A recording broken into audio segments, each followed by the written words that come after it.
permitting. If this had been an actual emergency weather situation, the warning alarm would have been followed by an actual watch or warning. Reception of this broadcast and the warning alarm will vary at any given location.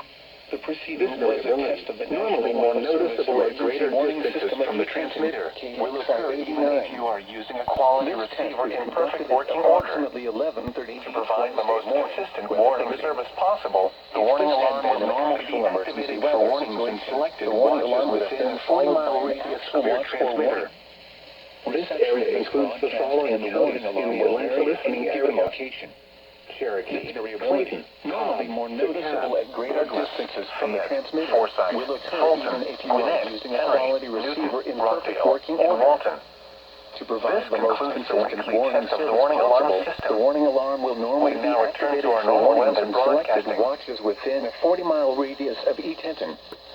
This includes the following Georgia counties: The following reports of weather, Greene, Hancock, Henry, Jasper, Jones, Limerick, Monroe, Morgan, Newton, Oconee, Putnam Rockdale, Tolliver, and Walton.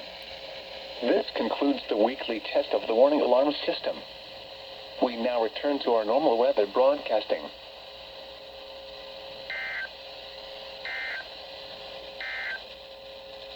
Here is